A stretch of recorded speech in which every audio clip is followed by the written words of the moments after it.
Bom dia, irmãos. Graça e a paz do nosso Senhor e Salvador Jesus Cristo. Que Deus abençoe você e que Deus abençoe sua família.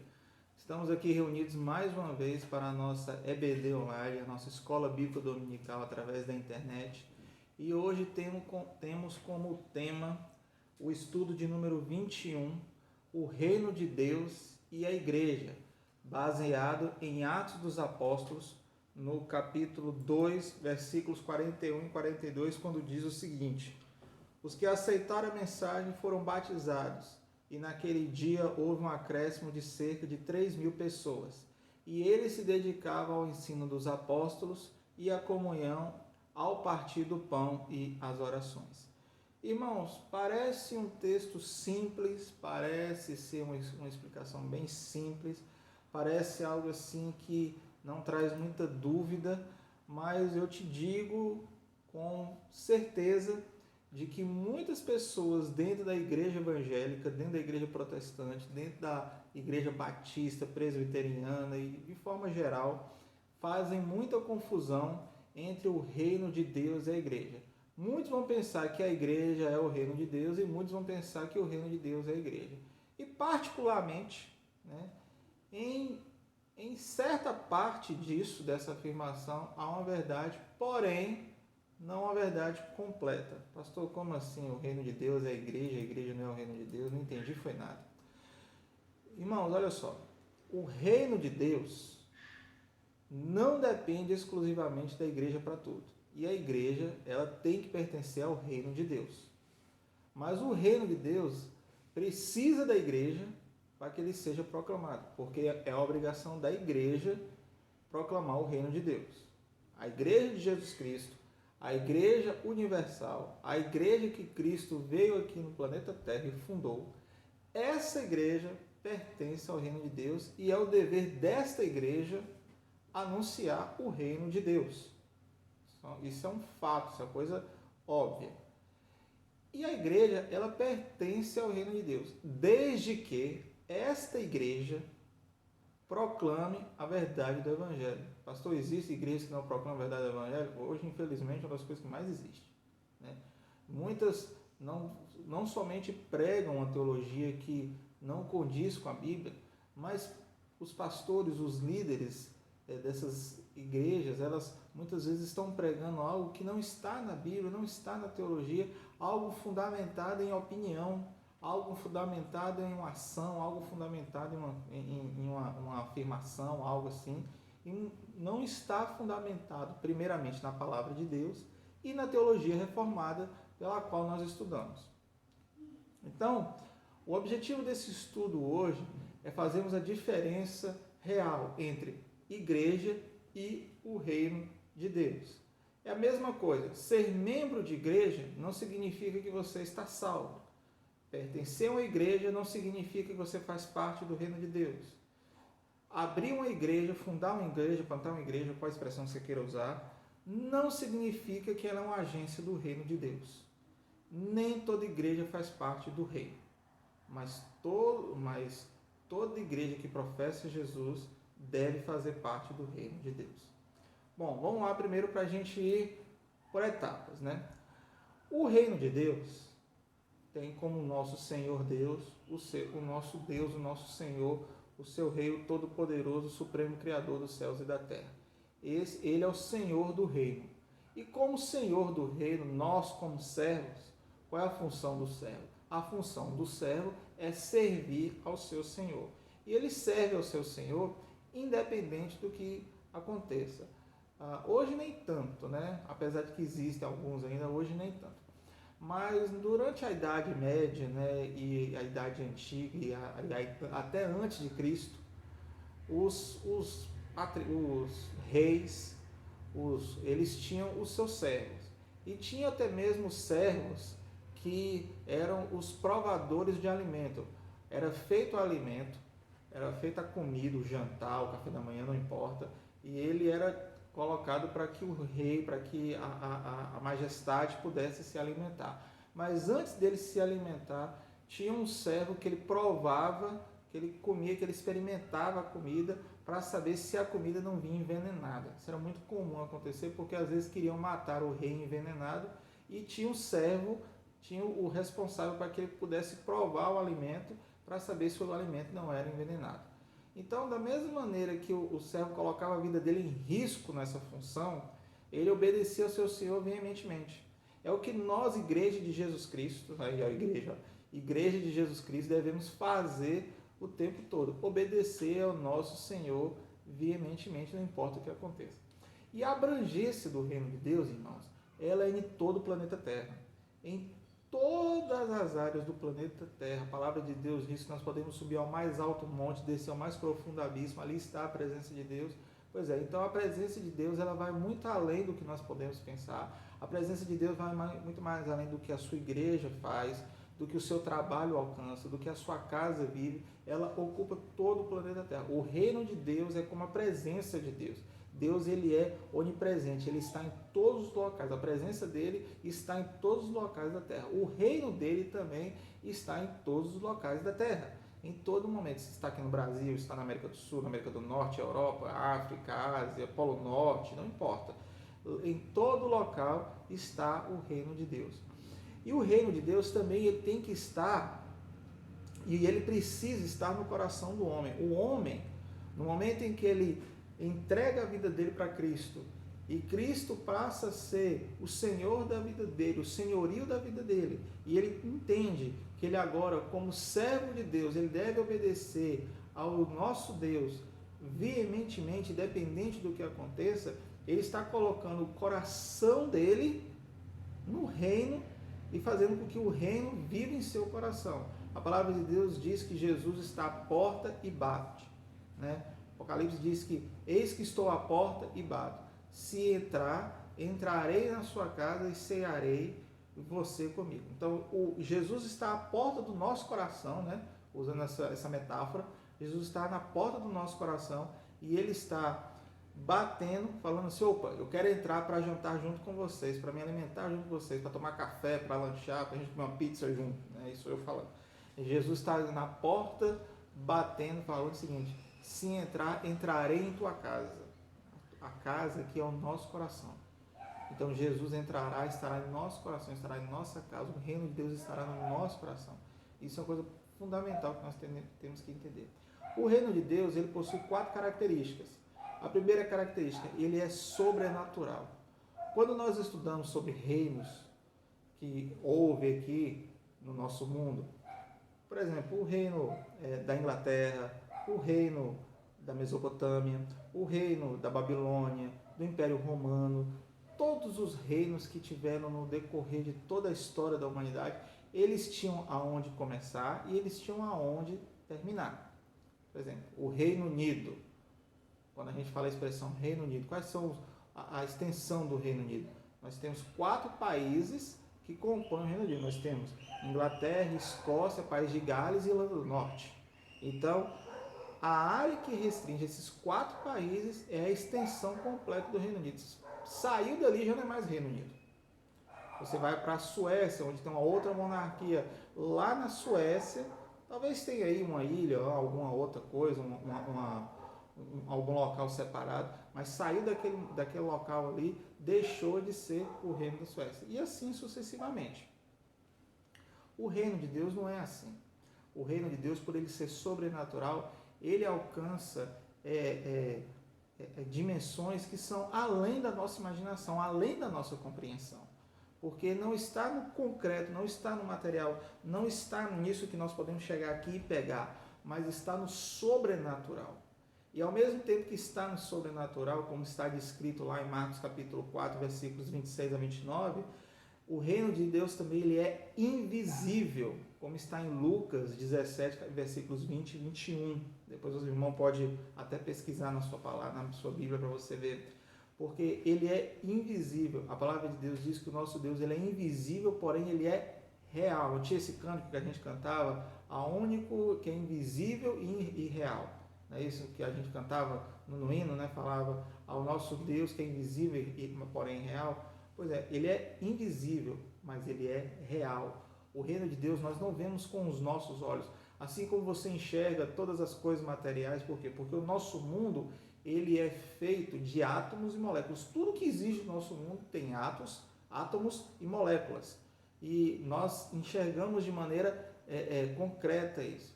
Se você pegar esses átomos e colocar no microscópio, você consegue ver. Se você chegar num telescópio para você poder ver lá no espaço sideral, você consegue ver. Mas não existe um microscópio espiritual, não existe um microscópio transcendente que vai fazer com que você veja o reino de Deus, um telescópio espiritual para que você possa ver o reino de Deus. Ele é invisível, porém ele é real.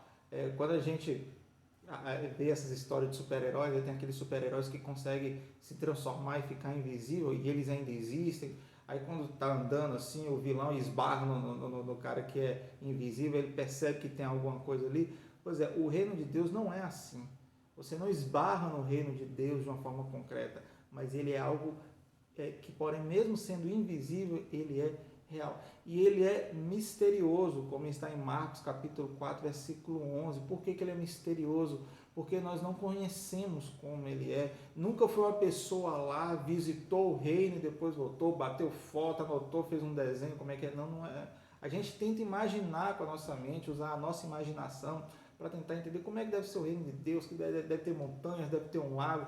Quando a gente assiste esses filmes, né, e aí passa lá o reino durante a Idade Média, o reino durante a Idade Primitiva, aí você começa a ter uma ideia de tudo isso, quando você vê um filme e você vê aquela reprodução cinematográfica ali, aquela montagem de como que seria mais ou menos naquela época, para você ter uma noção, para que você possa ver com seus olhos e usar a sua imaginação. O reino de Deus não tem isso.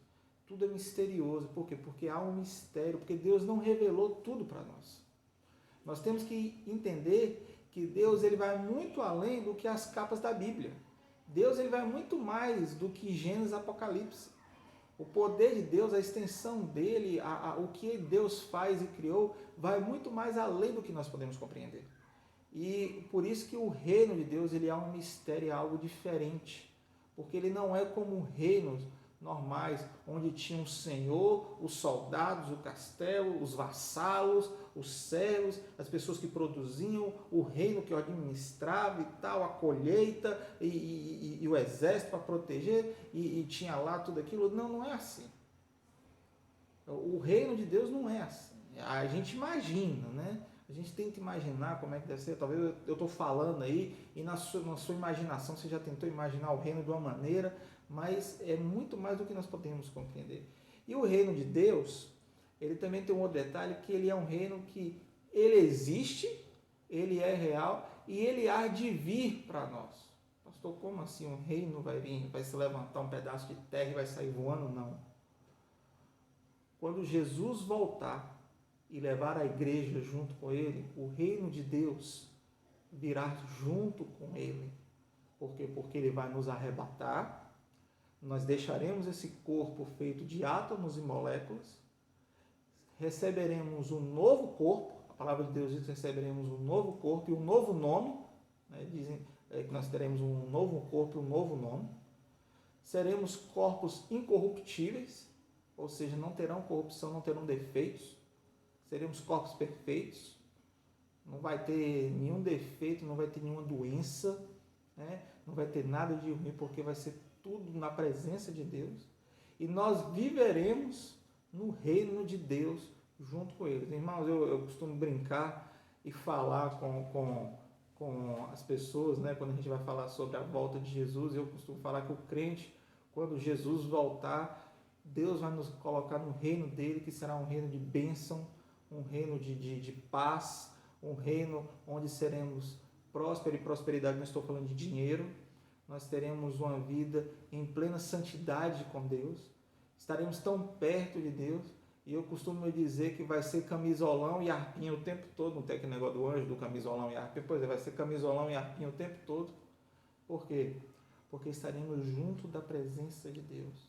Deus vai estar bem próximo de nós. João, quando ele descreve como que vai ser a nova Jerusalém, ele começa a falar do reino de Deus. Ele fala que vai ter ruas de ouro, que vai ter joias preciosas. Eu nem me preocupo com isso. Eu nem me preocupo com isso. Eu até falo, né? Porque Eu não tenho nem preocupação que a rua vai ser de ouro. O que eu vou fazer com rua de ouro lá? Eu não vou poder quebrar a rua para poder vender para os outros, então todo mundo vai ter a rua na sua disposição. Então a gente não tem que ficar se preocupando com isso. Mas uma coisa eu sei, que o reino de Deus, ele é algo que quando ele vir para as nossas vidas e nós adentrarmos esse reino com corpos incorruptíveis, irmãos, será um momento maravilhoso para nós. Será um momento de glória, será um momento de alegria. A diferença entre o reino de Deus e a igreja é que enquanto o reino é eterno, a igreja ela surgiu, nós vamos ver daqui a pouco, lá em Atos, no século I. E o reino de Deus ele é eterno porque ele existe, ele sempre existiu. O reino de Deus, ele possui todos os súditos que Deus teve desde Adão até os dias de hoje. Porém, a igreja de Cristo, a igreja física no mundo, é um local onde congrega os crentes e que com o passar do tempo os crentes vão morrendo, vão chegando novos crentes e assim vai havendo um ciclo, cada vez mais, né? Pessoas vêm, pessoas vão. Mas no reino de Deus, pessoas vêm e ficam por toda a eternidade. O reino de Deus ele é invisível, mas a igreja de Cristo ela é visível e real e concreta. A esfera de abrangência do reino de Deus é uma esfera espiritual que Deus deu desde o início da criação do mundo. E a igreja de Cristo começou com Jesus Cristo e a abrangência dela é onde a igreja está. É onde a igreja atua naquele local. Hoje existem países onde, eu não vou dizer que a igreja não chegou, que a palavra de Deus não chegou, mas que muitas denominações, como a minha denominação, por exemplo, ela não está em todos os países do mundo. Talvez tenha outra denominação ou outra igreja, talvez tenha igreja até mesmo estatal, existem igrejas estatais, principalmente em países onde o evangelho é fechado, e existe a igreja do Estado, não é a igreja que professa Jesus Cristo, mas é uma igreja que fala aquilo que o Estado quer que fale, mas ali tem a agência daquela igreja local, ali naquele local. Por exemplo, a minha igreja, aqui em Governador Valadares, ela tem a abrangência no bairro dela e em bairros vizinhos, mas ela não tem uma abrangência, por exemplo, em um outro município, a não ser onde nós temos congregações. Mas aí já não é a minha igreja, é a congregação da minha igreja que tem abrangência naquele local. É desse jeito que funciona. A igreja ela é limitada na região onde ela atua. Até pode existir congregações, mas aí é a congregação, e a congregação já é outra igreja, né? Outra igreja física, é outro imóvel, é outro obreiro, são outros membros, é tudo diferente, mas ainda assim é a igreja de Cristo. E agora nós vamos falar sobre igreja mesmo, sobre o que é a igreja. Bom, a palavra igreja, o vocábulo igreja, ela vem do grego eklesia, que é reunião, é uma assembleia. Nós estamos reunindo pessoas ali. Porém, eclesia, nesse sentido, não está restringindo, não está determinando uma denominação ou um prédio, e sim uma reunião, um ajuntamento de crentes em Jesus Cristo que estão lá para cultuar a Deus. Por exemplo, nós não precisamos estar no prédio físico da igreja. Nós podemos estar na praça, podemos estar no clube, podemos estar no meio da rua, podemos estar em qualquer local que ali está a igreja. Por exemplo, a minha igreja, Igreja Batista de Vila Isa. Se a minha igreja subir o Pico de Bituruna para realizar um culto ali, a Igreja Batista de Vila Isa estará lá no Pico de Bituruna. Se a Igreja Batista de Vila Isa for lá para o Alto do Himalaia, estaremos lá no Alto do Himalaia. A Igreja Batista de Vila Isa estará lá no Alto do Himalaia. Por quê? Porque a igreja é composta por pessoas, composta por seres humanos carnais, mas que não restringe a um prédio, não é restrito ao prédio, ao imóvel da igreja, a um prédio de edificação levantada. Não, ali é o templo, ali é o local de reunião. A igreja somos nós. Por isso que eu costumo dizer e repito sempre, no momento em que nós pecamos, ou que damos mau testemunho, para dar testemunho você tem que pecar também, quando no momento que damos mau testemunho, nós envergonhamos o nome de Cristo, mas envergonhamos o nome da igreja. Eu me lembro que quando eu era mais novo, meu pai sempre me ensinou a zelar pelo nome da família. Ele nunca admitiu que eu fizesse arte, que eu comprasse e não pagasse, que eu desobedecesse. Por quê? Porque eu, além de envergonhar o nome de Cristo e envergonhar o nome da minha igreja, eu envergonharia o nome da minha família. Minha família carnal, meu pai e minha mãe, meus pais. Então, meus pais sempre exigiram isso de mim. E nós temos que fazer a mesma coisa, porque Cristo exige isso de nós.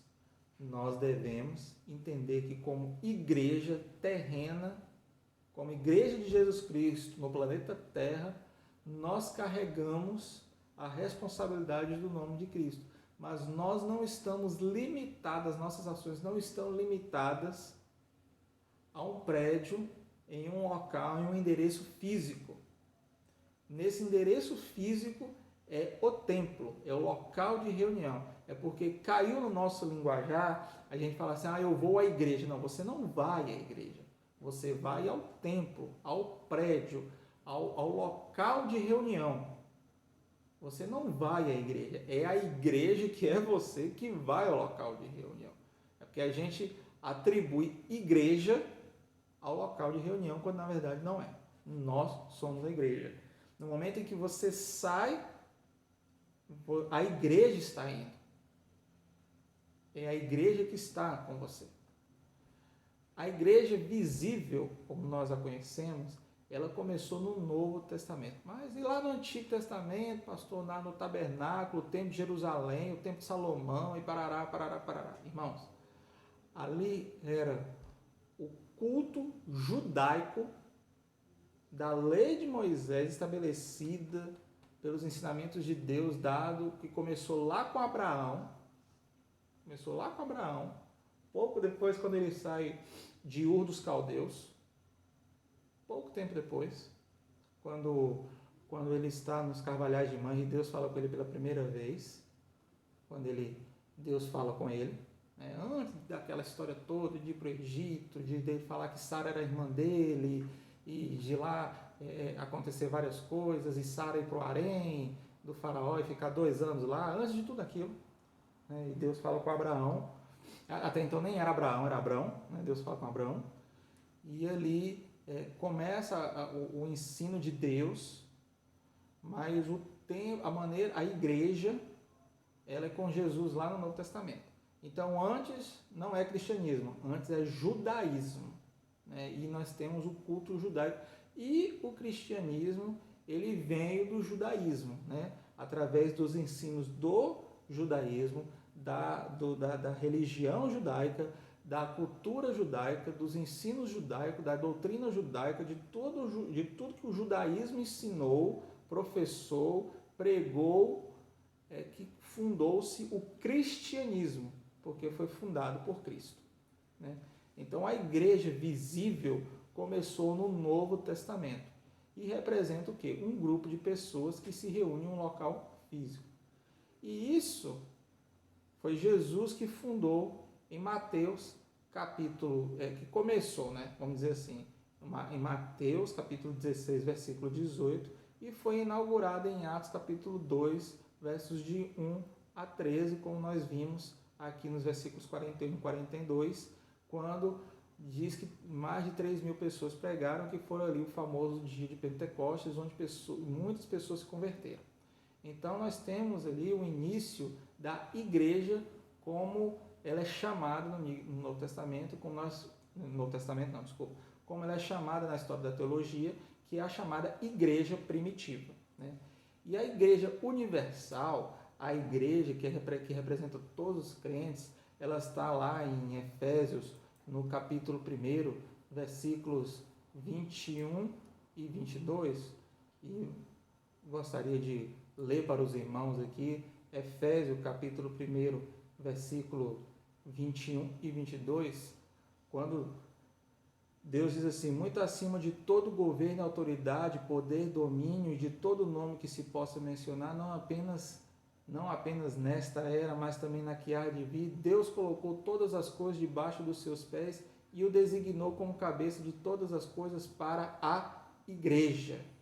Então ali, e aí no versículo 23 ele termina dizendo que é o seu corpo, o corpo de Cristo, a plenitude daquele que encher todas as coisas em toda e qualquer circunstância. Então nós vemos aí de uma maneira bem clara que a igreja ela é representada por todos os crentes ali. No entanto, porém, todavia, né, uma igreja ela não tem somente pessoas lavadas, remidas e transformadas por Jesus Cristo, infelizmente, né? A igreja hoje, infelizmente, ela não é como a igreja primitiva. A igreja primitiva, ela tinha um sistema muito diferente do nosso. Ela havia uma doutrina e um regimento muito diferente do que nós fazemos hoje. Por exemplo, quando uma pessoa aceitava Cristo e queria fazer parte da membresia da igreja, ele recebia o título de catecúmeno. E aí ele levava cerca de 4 anos em média de treinamento, discipulado, doutrina, ensino, pregação, tudo isso para que ele pudesse receber o título de membro da igreja. O problema e a vantagem era, que se demorava muito tempo e muitas vezes parava no meio do caminho. No entanto, os que iam até o final eram indivíduos que ele podia estar lá preso, amordaçado, crucificado, pronto para ser decapitado, ter o corpo dele queimado, mas se falasse assim, nega Jesus, ele falava, acende o fogo aí e pode tacar fogo, que eu morro, mas não nego Cristo. Em contrapartida, aqueles que desistiam no meio do caminho eram aqueles que, quando na primeira coisa acontecesse, nega Jesus, já neguei, já pulava fora, ou seja, eram chamados cristãos nominais, da onde que veio a palavra nominalismo, é cristão só de nome. E aí você vê pessoas dentro das nossas igrejas, você olha para a pessoa frequenta a igreja, vai até na escola bíblica dominical, vai nos cultos, entrega o dízimo, mas você não vê Jesus na vida dessa pessoa. Irmãos, como que faz diferença ver Jesus na vida das pessoas? É isso a coisa que mais nós devemos fazer. Já diz uma frase que diz que a coisa principal é fazer da coisa principal a coisa principal. Irmãos, a coisa principal do cristão é fazer com que Jesus seja a coisa principal das nossas vidas. E quando Jesus ele é a coisa principal das nossas vidas, aonde nós formos, as pessoas vão ver Cristo em nós. Você vai estar andando na rua, as pessoas vão ver Cristo em você. Você vai estar sentado num restaurante almoçando, as pessoas vão ver Cristo em você. Você vai estar numa loja comprando uma roupa, as pessoas vão ver Cristo em você. Na maneira como você conversa, na roupa que você veste, na maneira como você dirige o seu carro, a sua moto, anda com a sua bicicleta, no relacionamento seu com sua esposa, seu marido, seus filhos, na maneira como você se porta na igreja, na maneira como você vai à igreja, com a roupa que você usa, com tudo que você vive. Nós temos pessoas hoje dentro de nossas igrejas que nasceram na igreja, cresceram na igreja, se batizaram na igreja, casaram na igreja, tiveram filhos que foram apresentados na igreja, mas no dia que morrerem, vão acordar no inferno. E isso é sério. É extremamente sério. Porque existem muitos cristãos nominais dentro do nosso meio. Existem pessoas que às vezes não se sentem à vontade em determinada igreja, como já aconteceu comigo. Pode acontecer com você também. Às vezes você está em uma igreja e a maneira como aquela igreja age é uma igreja que você não se sente muito bem. E nós temos total liberdade para isso. E não nos sentimos à vontade em uma igreja.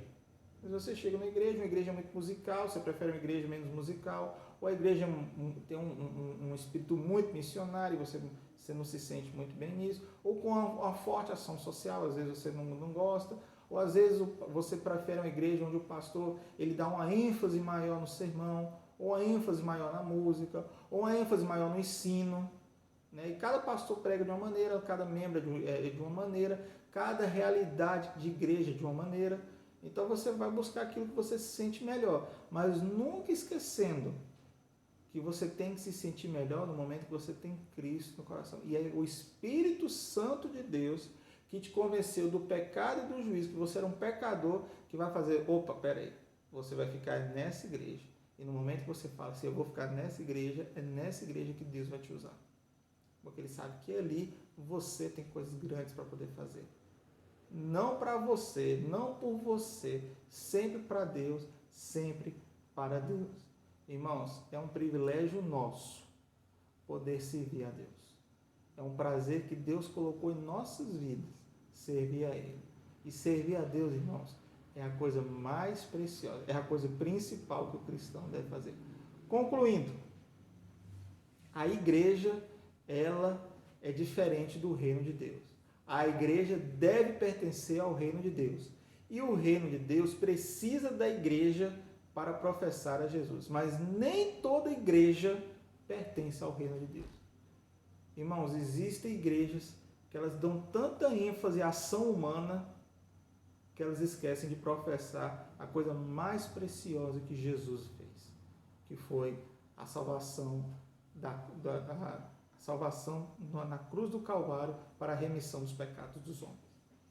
Certa vez eu escutei o Augusto Nicodemos falando na internet, e diz ele que ele estava vendo um programa de televisão de uma igreja, ele não falou qual denominação era, mas aí era esses momentos em que eles chamam para, vem lá e conta a bênção.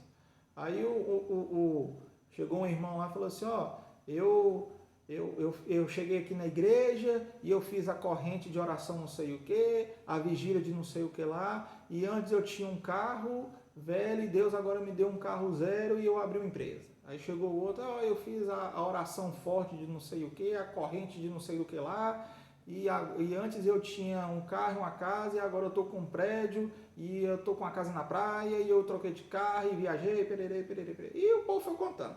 Até que chegou uma senhora, né? E o obreiro lá, a pessoa que estava responsável, falou assim, irmã, conta a bênção. E ela tomou o microfone e falou assim, pastor, Jesus perdoou todos os meus pecados e me deu salvação. E aí o pastor pegou o microfone e falou assim, que bom, irmão, agora conta a bênção que a irmã tem para contar. Mas peraí, como assim conta a bênção que Deus tem para contar?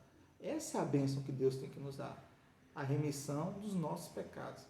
Casa, carro, casa na praia, viagem para fora do Brasil ou dentro do Brasil, isso não importa.